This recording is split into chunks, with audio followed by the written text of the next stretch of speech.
Salam,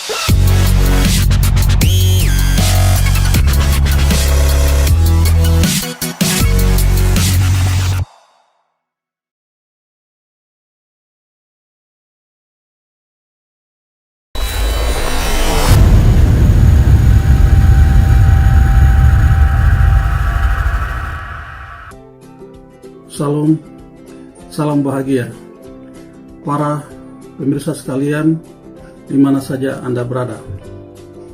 Kali ini saya berada di Monemani, Kabupaten Dogiai, dan kebetulan masih pagi, cuacanya cukup dingin, apalagi pagi ini hujan lebat.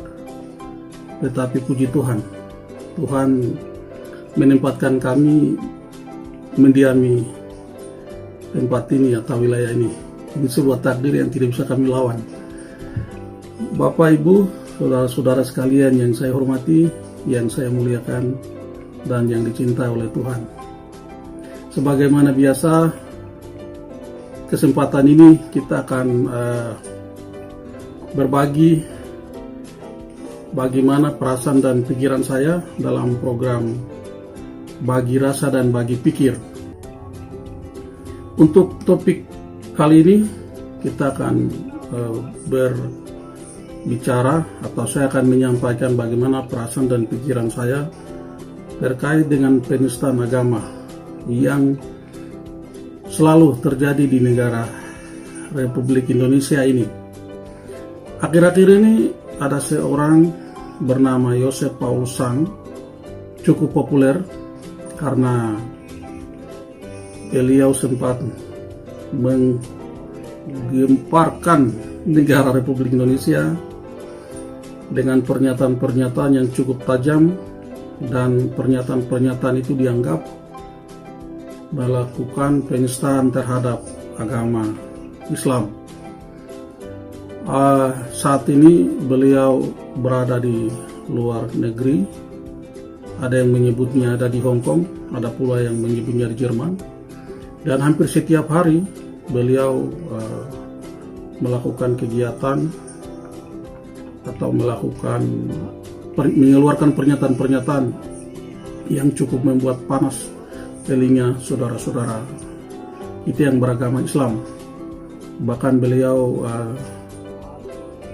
mengklaim sebagai seorang nabi yang tugasnya adalah menyempurnakan ajaran Muhammad. Beliau ini sudah dimasukkan sebagai DPO, kemudian pihak kepolisian Republik Indonesia meminta Interpol untuk melakukan penangkapan. Tetap saja beliau berkuar-kuar bahwa beliau tidak bisa ditangkap. Ya, itulah kasus yang sedang menghangat. Di lain sisi, ada kenyataan bahwa selain Yosef Paulus Sang, juga dari saudara-saudara kita yang beragama Islam juga melakukan tindakan-tindakan penistaan agama terhadap agama Kristen. Sebut saja Yahya Waloni, Abdul Somad, kemudian Made Darmawati dan lain sebagainya yang hampir selalu mempersoalkan agama Kristen, menghina agama Kristen dan ajaran-ajarannya.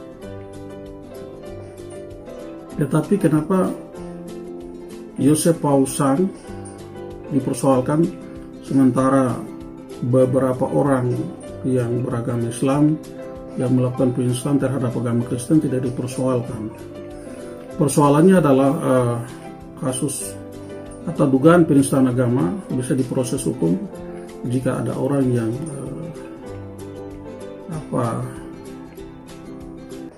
mengadukannya, karena kasus semacam ini masuk dalam delik aduan.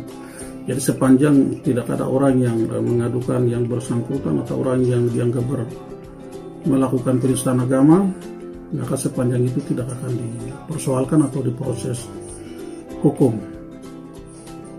Ada hal lain juga yang cukup mengganggu kehidupan beragama kita di negara ini adalah seringkali ada tindakan-tindakan pelarangan pendirian gereja, pembubaran ibadah, dan lain sebagainya. Dan ini terjadi di mana-mana, tidak hanya di wilayah tertentu, dan dilakukan berulang kali. Jadi kadang-kadang saya pikir antara Islam dan Kristen ini seperti musuh bebuyutan.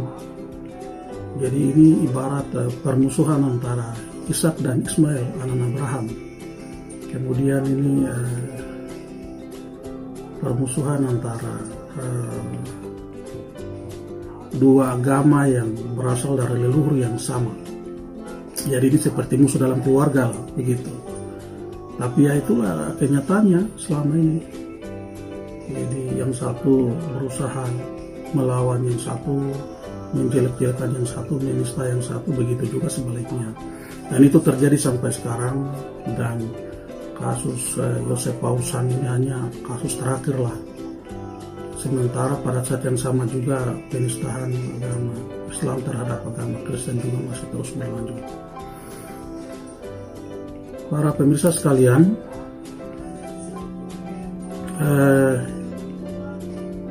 ada satu fenomena di Indonesia yang selama ini kita temukan, bahwa saudara-saudara kita, sekalipun itu tidak semua ya, yang beragama Islam, selalu merasa bahwa negara ini adalah negara milik mereka hanya karena alasan mereka berada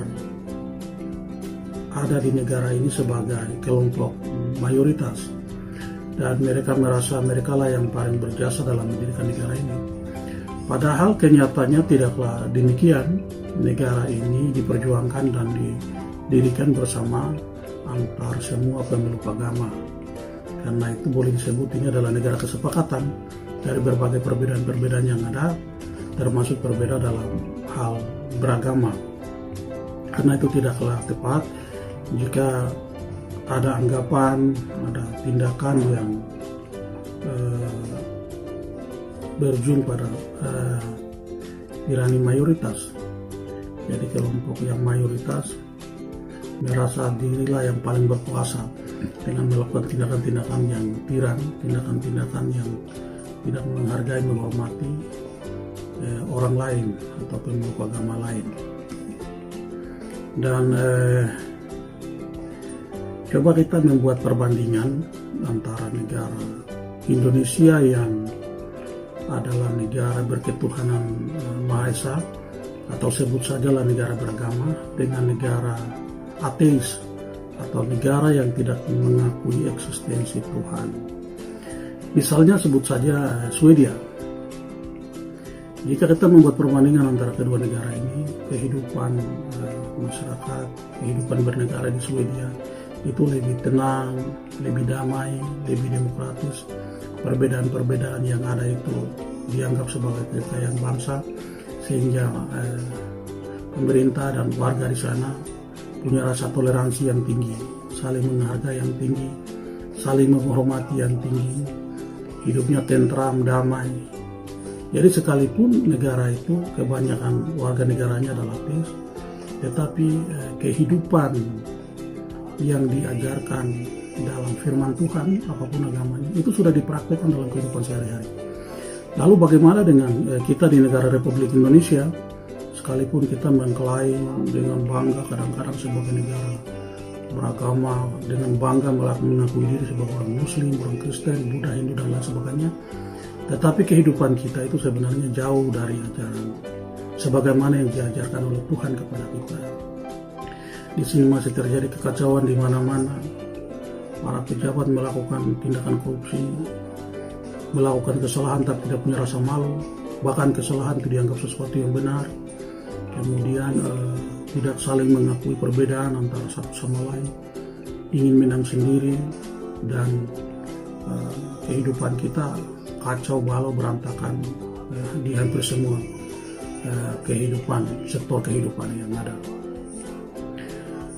Sekalipun kita negara beragama, tetapi jika dibandingkan dengan Swedia, negara ateis, ya, tingkat kebahagiaan kita sangat mengkhawatirkan. Sementara Swedia itu salah satu negara yang punya tingkat hidup bahagia tertinggi di dunia. Nah, dari hal semacam ini seharusnya kita belajar. Jika kita setiap saat beribadah dengan bangga kita mengklaim sebagai orang beragama. Setiap saat kita membaca kitab suci kita masing-masing, seharusnya kehidupan kita itu jauh lebih baik dengan masyarakat yang ateis atau tidak menghargai eksistensi Tuhan itu. Dan sepertinya para pemirsa sekalian, beragama itu bukan menjadi jaminan bahwa dengan begitu kita akan hidup sesuai dengan firman Tuhan. Karena faktanya, sekalipun kita beragama, kita justru kebanyakan dari kita, perilaku kita itu tidak sesuai dengan apa yang diajarkan oleh Tuhan kepada kita. Jadi kadang-kadang ya rasa malu juga ya sebenarnya kalau kita mengaku diri sebagai orang yang beragama, orang yang bertuhan, tapi perilaku kita itu jauh dari apa yang difirmankan oleh Tuhan kepada kita.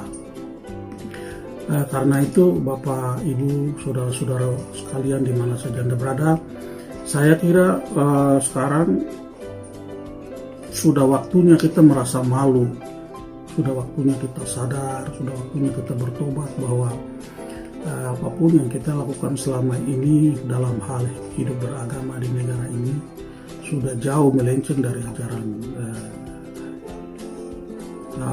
agama kita masing-masing, dan juga sudah jauh melenceng dari kesepakatan bersama kita, sudah jauh melenceng dari segala aturan perundang-undangan yang mengatur tentang kehidupan beragama dan kehidupan bernegara di negara Republik Indonesia ini. Andaikan kita punya rasa dan punya budaya malu seperti orang Cina, kita punya rasa budaya malu seperti orang Jepang, orang Korea, dan lain sebagainya, seharusnya setiap kali kita melakukan kesalahan yang berakibat pada mengganggu ketertiban, kebersamaan, kehidupan publik, kita mestinya merasa malu. Ya, dengan begitu kita mesti sadar. Ya, karena itu saya kira sebenarnya sudah tidak terlambat ya. Kita tidak terlambat untuk kembali kepada hidup yang benar. Jadi katakanlah begini, melakukan dosa dan kesalahan itu hal yang wajar. Yang penting adalah kita ingin sadar dan bertobat. Dan yang kita butuhkan sekarang adalah kita sadar dan bertobat. Para ustadz-ustadz, para pendeta-pendeta, sudahlah, tidak usah saling menyerang satu sama lain. Hiduplah baik-baik, masing-masing sibuk, masing-masing fokus pada ajarannya masing-masing tanpa saling menista satu sama lain. Jadi bagaimana mungkin para umat, para jemaat yang ada itu ingin dibawa masuk ke surga, sementara para pemimpin agamanya saja tidak tahu jalan ke surga. Bahkan tutur kata dan perbuatan itu justru menyesatkan orang sehingga tidak bisa sampai ke surga. Karena itu ya, yang terpenting bagi kita sekarang adalah kita sadar, kita bertobat, dan kita kembali kepada jalan yang benar. Dan Bapak, Ibu, Saudara-saudara sekalian di mana saja Anda berada, saya kira sekarang sudah waktunya untuk kita berdamai. Ya, jadi yang pertama kita berdamai dengan diri kita sendiri, masing-masing mengoreksi, masing-masing sadar, dan masing-masing berdamai dengan dirinya sendiri. Yang kedua, kita berdamai dengan sesama kita, baik yang seagama maupun yang berbeda agama, baik yang sesuku maupun yang berbeda suku, baik yang berbeda bangsa, berbeda negara, dan lain sebagainya, yang adalah sesama kita. Yang ketiga, kita juga harus berdamai dengan alam semesta, dengan segala makhluk yang ada di semesta yang telah diciptakan oleh Tuhan ini. Dan yang terakhir, kita harus berdamai dengan Tuhan. Dan dengan menciptakan kedamaian-kedamaian seperti itu, kita bisa meraih hidup yang bahagia. Karena esensi daripada kita hidup adalah sebenarnya untuk berbahagia, baik berbahagia di dunia maupun berbahagia akhirat bersama Tuhan sebagai sumber kebahagiaan kita ketika kita sudah tiba waktunya untuk mempertanggungjawabkan semua kehidupan kita selama kita berada di dunia ini. Para pemirsa sekalian, saya kira hanya itu yang bisa saya bagikan kepada kita semua, dan saya berharap Semoga hidup kita damai dan bahagia.